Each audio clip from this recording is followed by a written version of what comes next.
Since my return to teaching, I've received a lot of questions, good questions about what's different about evolutionary enlightenment, what's different about the teachings, what's different in my understanding of the teaching of evolutionary enlightenment and its application. So this is a very good question. I'm going to try and answer it now. To be honest, I'm still in the midst of finding out, because as I'm in the process of teaching and sharing the teachings with people, I'm literally in a process of self-discovery about the answer to this question. So this question's good. The answer I'm going to give today is by no means complete. But when I met my teacher in Hari Lal Punjaji in 1986, as most of you may be aware, I very quickly had a very profound, transformative experience. I went through a very dramatic alchemical process for several weeks that really left me quite changed, in the most extraordinary way. And I became a teacher overnight, so for most of, I'm in India at the banks of the river Ganga, so it's very noisy. India's a very noisy place. But for the next 27 years, for most of the time that I was a teacher, and I was doing a lot of teaching almost constantly for that period of time, I was more or less in a state of free flow. So it was easy for me. I never had to struggle. I was fundamentally living according to the principles that I was teaching, which were based primarily on, or essentially on, letting go, surrender, unconditional trust, doubtlessness, fearlessness, and free fall. And because I was living according to these principles,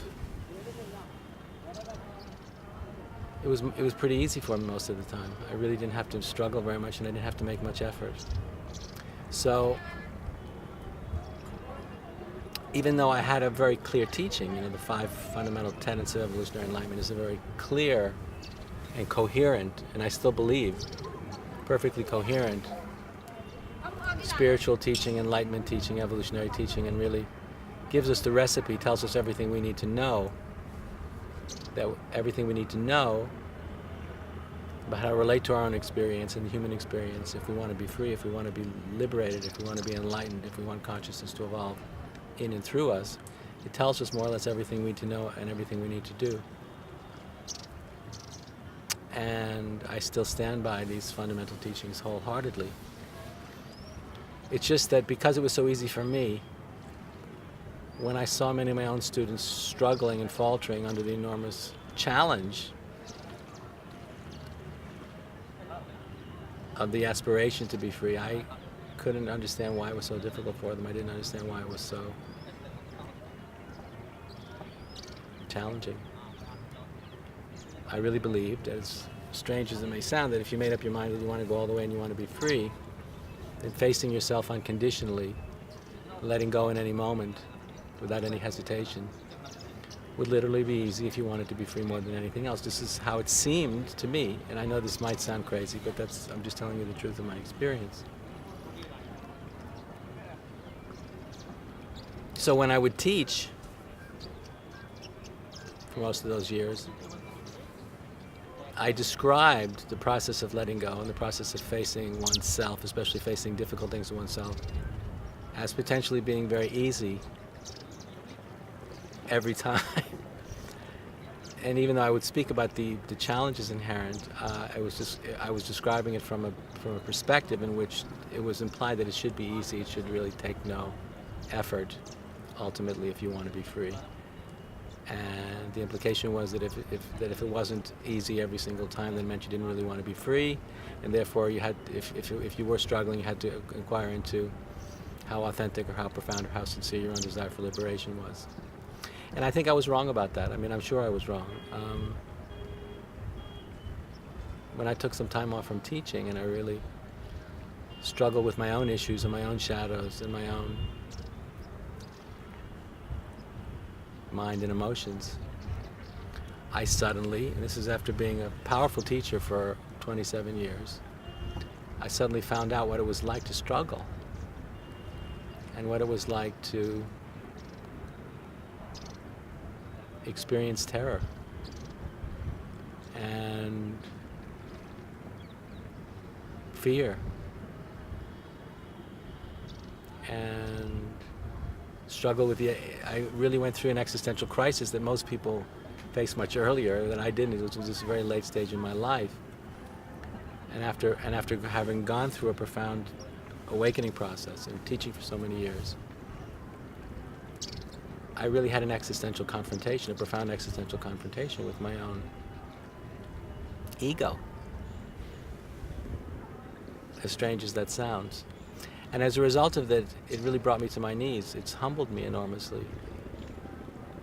I feel a lot of compassion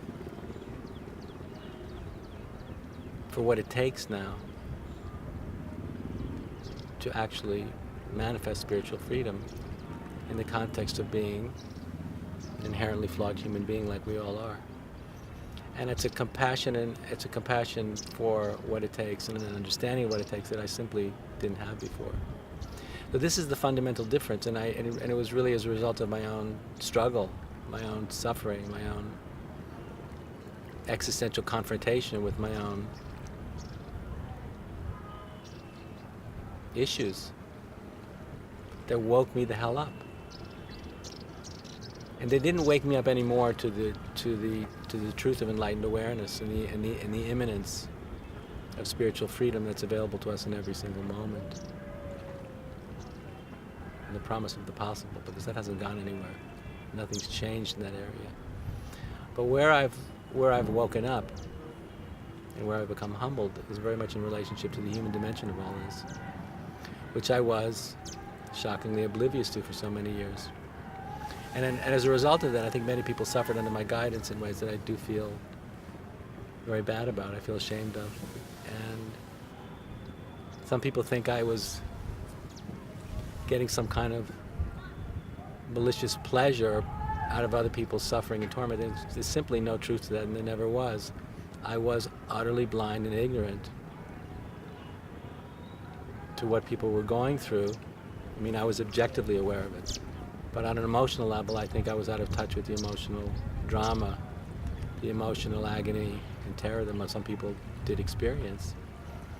And especially because I've been such a radical teacher. You know, I've always been a radical teacher. In my own case, I wanted to go all the way, whatever that was going to mean.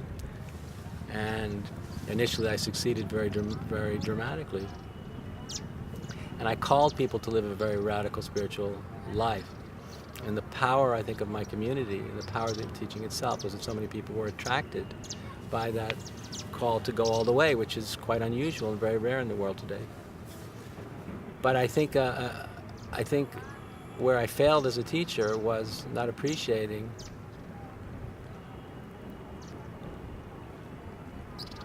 the emotional implications of these challenges at the level of the soul. I understood them intellectually.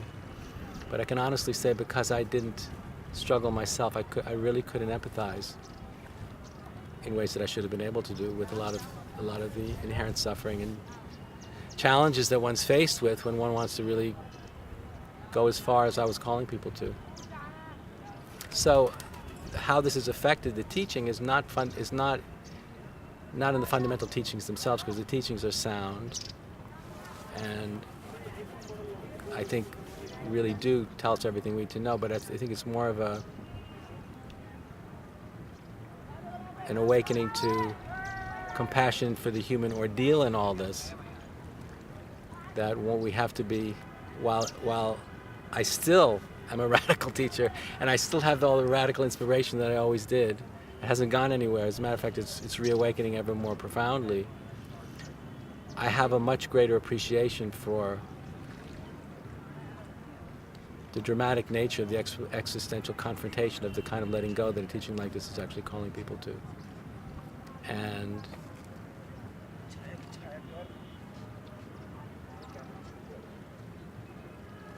this has softened me as a teacher and as a person and as a man, and has also softened the hard edge of the teachings themselves.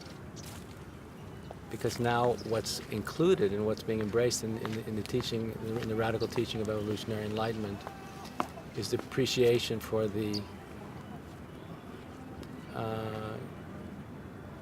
vulnerable and delicate nature of our individual and shared humanity. And it just wasn't there before because, as another teacher once pointed out to me, but I didn't recognize what he was pointing to at the time, that in the emphasis of, in the huge, significant and important emphasis on awakening to a process perspective in evolutionary enlightenment, we can lose touch with the emotional predicament, the existential emotional predicament of each and every unique individual, and become blinded by the exquisite and the thrilling evolutionary potential in the impersonal nature of consciousness itself and the enormous promise of the possible, which I was very much entranced by. But as a result, I've lost touch with a lot of people's humanity, and many times my own as a result of the process. So that's the fundamental difference. So how this is being translated and played out, I think, is just unfolding in time.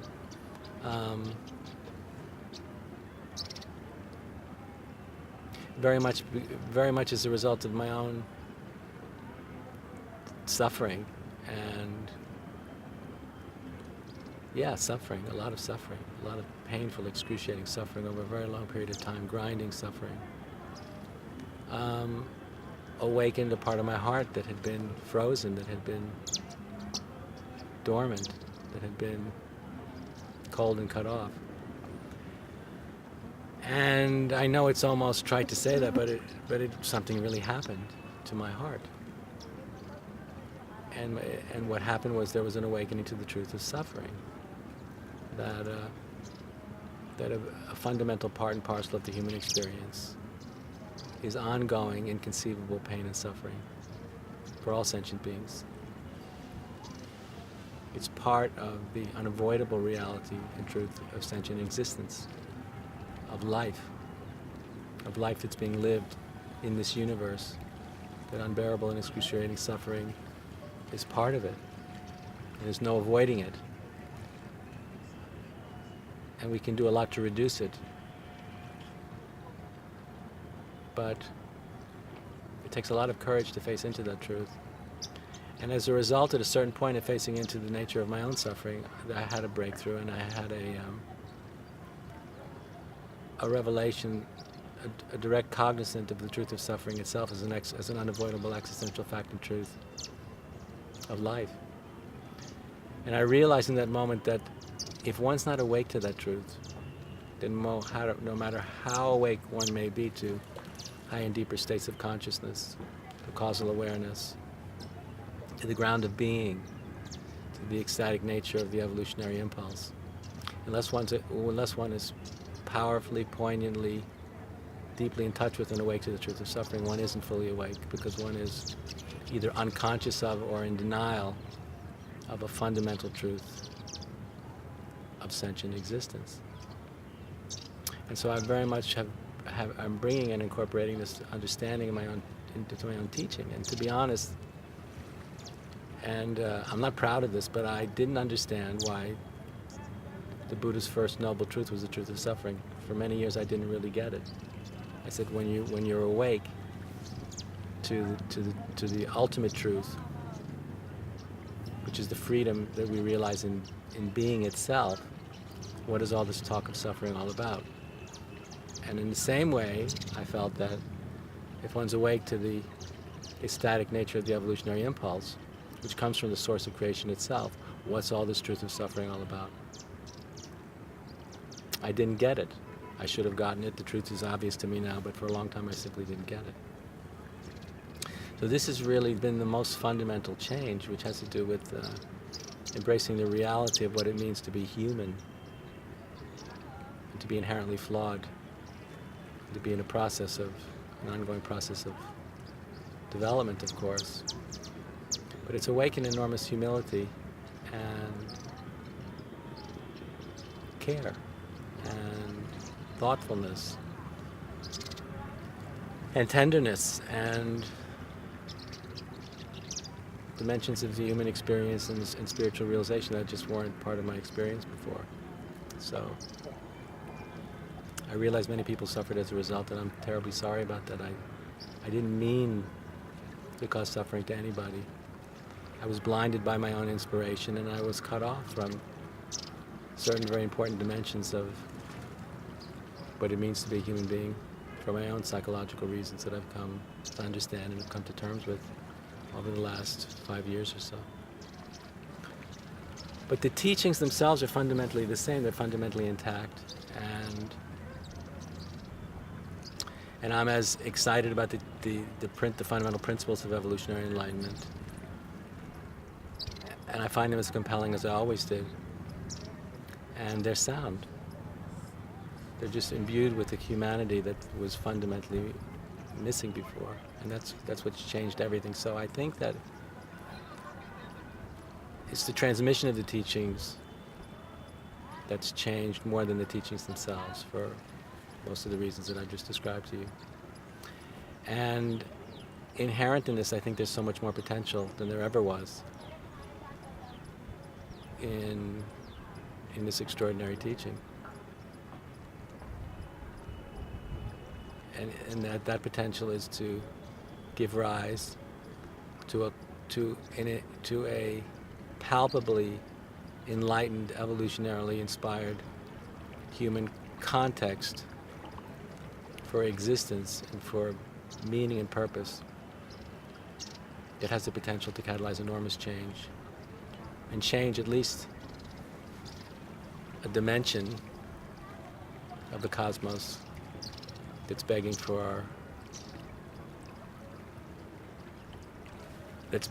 our attention, and it's begging to be developed, and it's begging for evolution. So anyway, thank you very much.